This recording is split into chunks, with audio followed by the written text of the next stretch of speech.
Hello and welcome to the PhD Life Raft podcast. I'm Emma Brzezinski and today I am talking to the marvellous Laura Revilla and her furry research assistant, Chobi. We are talking about the PhD and pets, the support they give and what we can learn from them. So I do hope you enjoy this episode.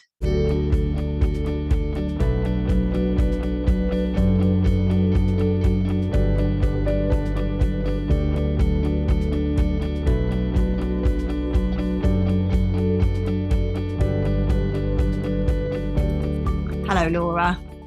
Hello, Emma. Oh, we were just saying, I'm so looking forward to this conversation. It is a topic that is dear to my heart, about furry research assistants and the PhD. And you have got a gorgeous story to tell, and I can't wait to share this with everybody. So thank you very much for being up for this. But before we get going with that, I'm going to do as I ask for everybody to just tell us a little bit about your PhD journey so far, because you are still in the works. So tell us your journey into the PhD and to where you've got now. Oh, thank you so much, Emma. It's really just lovely to be here. And my PhD journey actually started back in Mexico. So I'm originally from Mexico. My background is in history, art, and culture.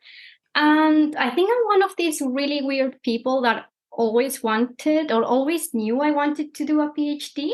I love that. I love that. I think I was like 17 or so when I said, I want to like really study history, art, but I really want to go like to the limit of that. I really want to do a PhD. So it was always on my mind. Wow. But I think, of course, it's the influence from my father. Right. He did a PhD, and he actually did a PhD abroad in the UK. Right.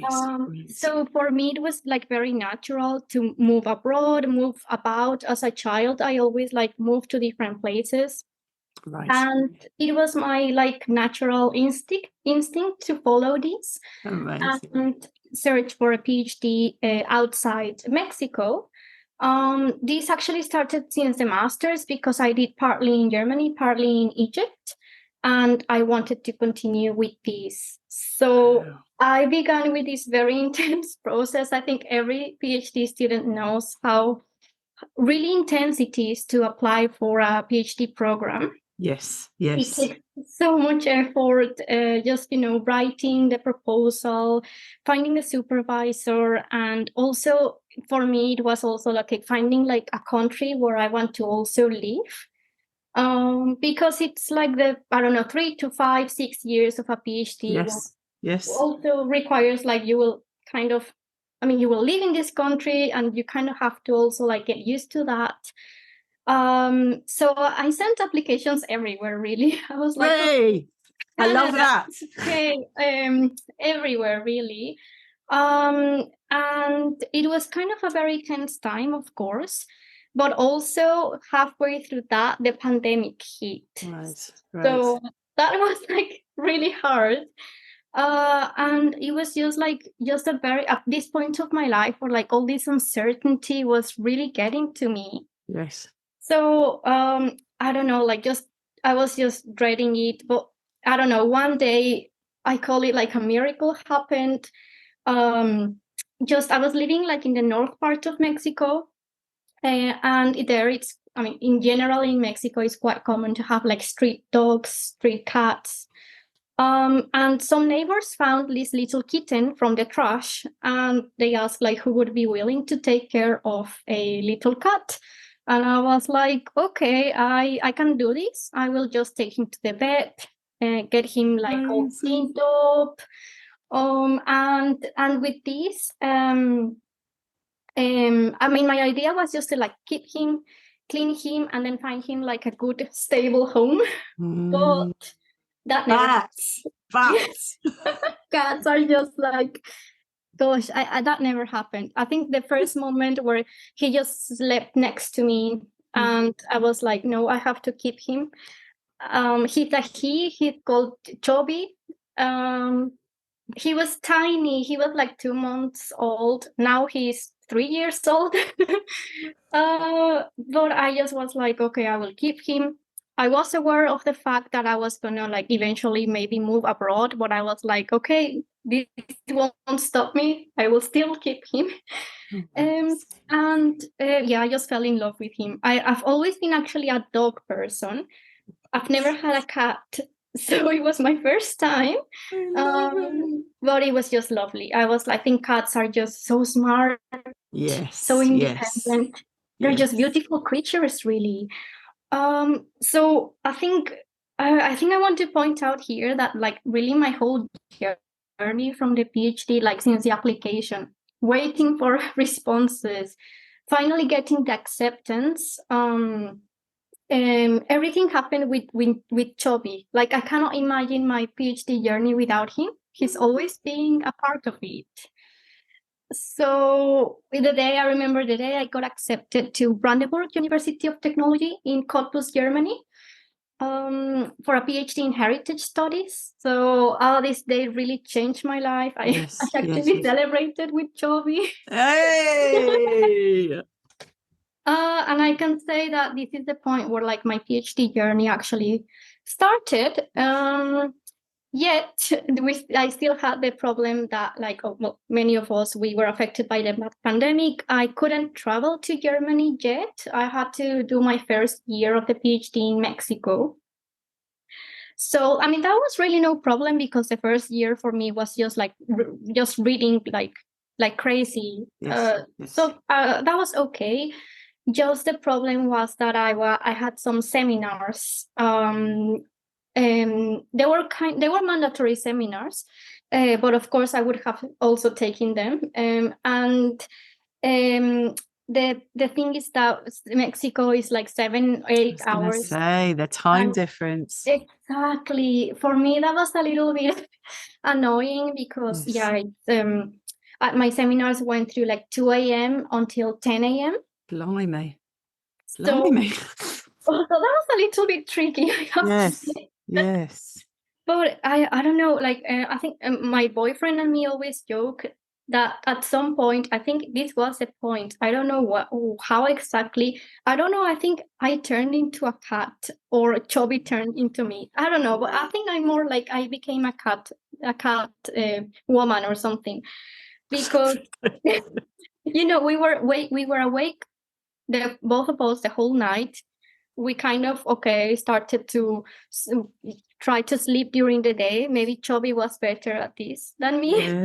Yes. But I don't know. I just like maybe just also like I call him the pandemic cat also because he came just in the pandemic.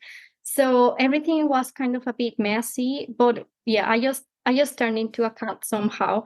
And we were in this journey together, so that was really nice.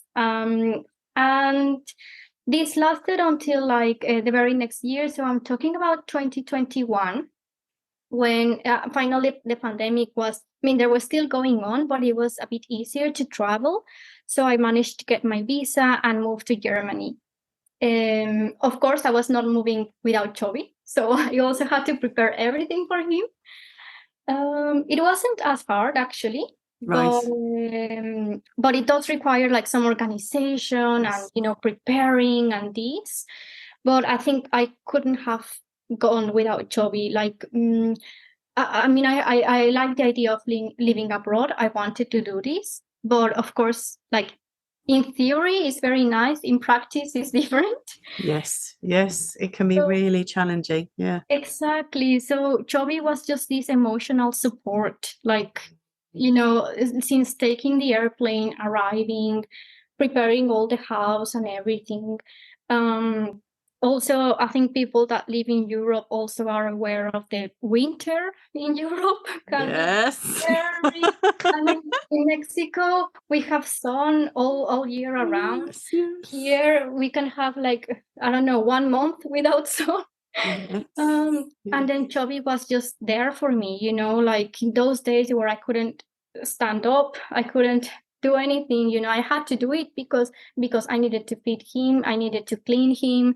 So he kind of gave me this motivation. I call him my little fairy angel because he does really help me in every sense. So he really is like the perfect PhD colleague, because he's not just because of the emotional support, but also because throughout the pandemic, sometimes it was kind of hard to meet people. I did try, to gather with my friends and stuff, but sometimes it was not possible. So, Chobi became my listener. He would yes. He was the first creature really to know all my ideas, all my struggles. That was just really nice for me.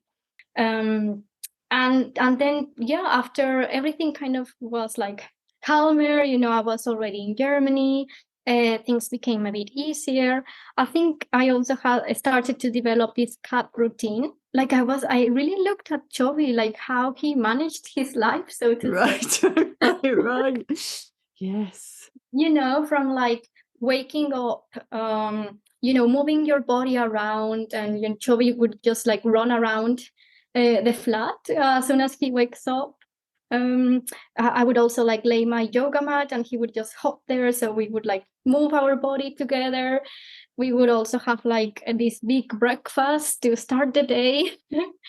And I think also a very important thing that I'm learning is this idea of rest. I think in academia, as PhD students, postdocs, we have this sense of like, no, we cannot rest. We have to continue. And sometimes I actually feel guilty, of resting, of taking a nap. I have this luxury that I can work from home. So I think I really take advantage of that. And I see Chobi napping, so I'm like, yeah, why not? Maybe I can take also a power nap to continue later on. Yes. I remember, this reminds me of the Devon Price episode when they said, basically, we are big cats. We're like cats, and we need to, exactly as you said, take a rest, stretch our bodies, feed ourselves.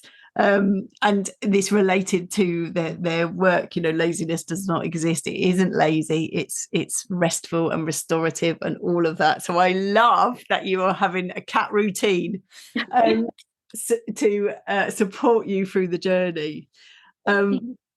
There's so much in there, and I totally relate, because I was always a dog person, and then in the pandemic a cat started to come and visit us, and I just fell in love with this cat, and now we have 2 cats of our own, and I love it. I love them, and I love that sense of being with cats, and as you say, the wisdom of them. But I know there will be some people out there who are still committed dog people, and respect to you too. We also have a guinea pig, so we're covering all. I know that there are many that PhD support animals come in many forms, and I really respect that. And I love what you were saying there about how Chobi has helped you, the sense of motivation, and this sense of kind of having to keep to a routine, because I know our cats, they are very committed to their routine. And so it keeps you on track, where the days could blur into one. Actually, you're kind of like, right, okay, now I need to get up and I need to do this, because this other being is relying on me to do that. And I know with dog walkers or dog owners, they find that really useful, don't they, in terms of like, I've got to get out and take the dog out. I love that you and Chobi do yoga together. That just makes my heart sing. But also that sense of having a presence, that was really powerful when you were talking about having to be up in the night and just having another beating heart with you, awake, watching through the night. And I remember one of my books was dedicated to my Harvey, who was my dog at the time, who did just sit at my feet through it all. With very kind of unconditional love. That's the thing with furry research assistants give, isn't it? Unconditional love, just there, whatever you're doing. I know it's going to be smart, and it really is an encouragement. I love it. And that Chobi listened to your ideas. That's very cool too. He knows all the secrets, really. There you go. And as I say, the thing is, and totally accepts that. Really, unconditional love. Perfect. Anything else then about that? Well, what we also need to say at this point is Chobi also is a bit of a superstar, because he has his own Instagram feed, which I love. It all began really with my boyfriend and me, and just thinking, oh, we should all do this, like because I'm a PhD student, he's a postdoc, so I think it was like, let's just do like this, small, like just channel our stress, by humor. So we just try to post like reels and stuff about like what struggles people in academia may face. And it's very funny. We will have the link in the show notes for the PhD cats. Yes, and I'm sure lots of very common issues that Chobi is relating to there. Yes, absolutely. I think, it's just there's something, I don't know. Also, cats are really funny just in general. So I just say like they are also helpful distractions that people need, not just in terms of like, oh, I can go and hug him because I really need some cuddling or something. Yes. Also, like I call him also like this, my own Pomodoro cat, because I have to write for half an hour or so, and then he does something, and I have to go and check. So that's like my 5-minute break. So that's really nice. This is so true, and so many people have said this to me in terms of like that. They remind me of when I need to go and take a break, and how important is that? Because I think obviously there's going to be moments where we're really, really absorbed in things, but sometimes to the detriment, forget to stretch, and we forget to eat. And actually really, really useful to have someone who can nudge you and go, hang on a minute, come on, there's other things to be getting on with out there. I love that. Yes, absolutely. It's just this idea of like, Chobi is also like, that's why he's called Chobi. He's always eating. So it's like, oh, please have lunch, have dinner, eat a snack. Yes. Excellent. That's my kind of cat right there. And also, as you just mentioned, we cannot underestimate the cuddles and how, there's been lots of studies, haven't there, in terms of how it can really, that sensory aspect of having an animal around, especially because it can be a very lonely process. And some people will go without seeing other people. That was especially true during the pandemic. But even now, I think if people are working intensively on something, they might not be in contact with another living being, and living with a living being can be really, really important. And the stress relief that comes from petting an animal can be just so important, and really fill up your soul.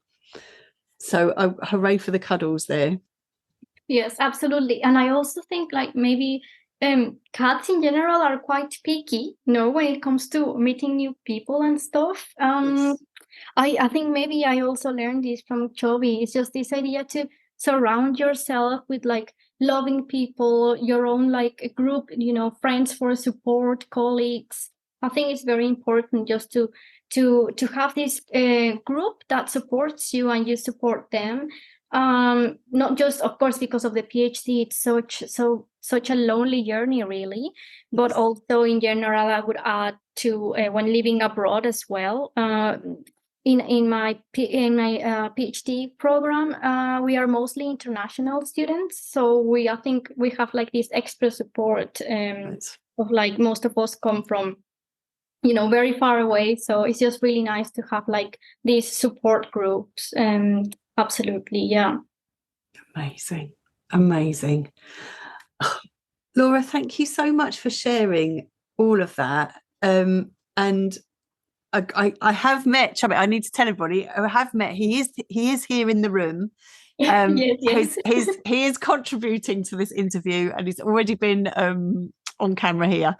And we will share pictures so that you can see because he is indeed a very handsome fellow. So I am sure you'll want to be showing pictures. And as I say, he's got his own Instagram channel, so you can go and have a look. Are we calling it channel? We don't check channel, do we? Say feed? Blimey, it's because I'm an old lady. I'm not. I really also have no idea. Bless you. That's very kind of you, Laura.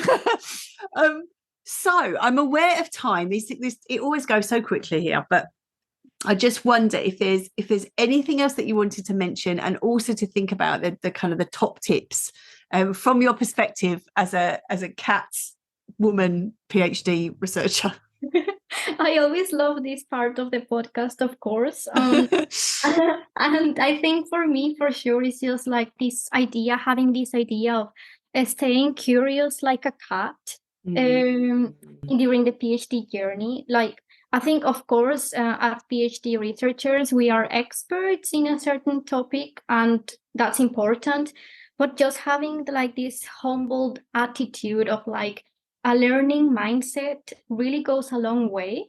When rereading a new article, or an old article, or attending conferences, seminars, other presentations. I think it's just very important just to think, okay, I can always learn something new, instead of maybe acting the whole time as an expert. I do think it's important, but really just having this learning or eager or thirst to learn is very important during the whole PhD journey, I would say.